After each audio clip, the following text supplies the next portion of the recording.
नैना recording studio Jehanabad.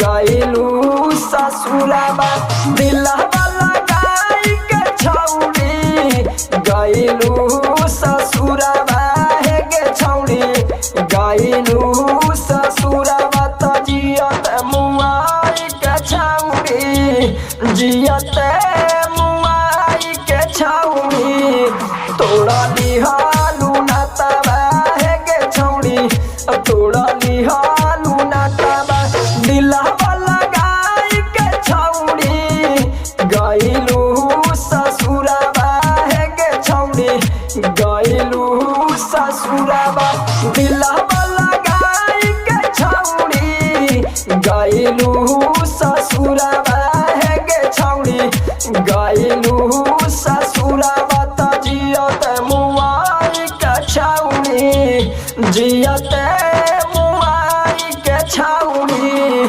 तोड़ा लिहालू नाताबा हे गे छौड़ी, तोड़ा लिहालू नाताबा। दिलवा लगाई के छौड़ी, तोड़ा लिहालू नाताबा।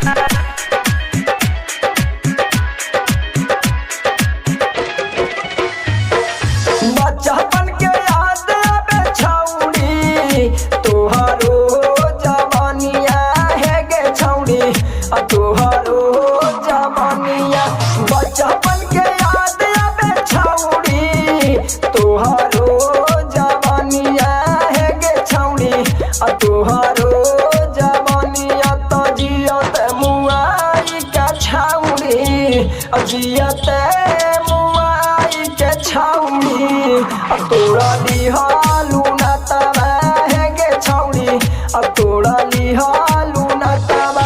ससुरा से भाग के छौड़ी, आई है नाई हराबा हे गे छौड़ी, आई है नाई हराबा।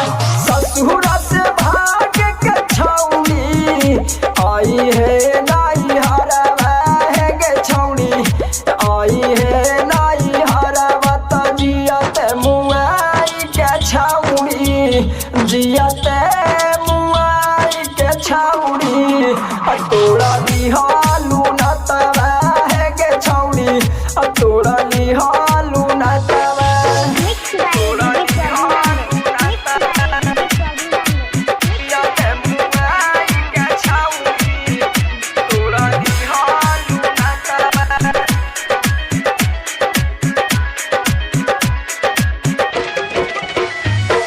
राइटर राजेश के संगे कैलू तू सदिया हे गे छौड़ी, कैलू तू सदिया। राइटर राजेश के संगे कैलू तू सदिया हे गे छौड़ी, कैलू तू सदिया त सुमित सवारिया के छौड़ी, राजेश यादव के संगे कैलू बड़का गलतिया हे गे छौड़ी, कैलू बड़का गलतिया। दिलवा लगाई के छौड़ी, गइलू ससुराबा हे गे छौड़ी, गइलू ससुराबा दिलवा लगाई के छौड़ी, गइलू ससुराबा हे गे छौड़ी, गइलू ससुराबा त जियत मुआई के छौड़ी, जियत मुआई के छौड़ी, तोड़ा लिहालू नाताबा हे गे छौड़ी, तोड़ा लिहा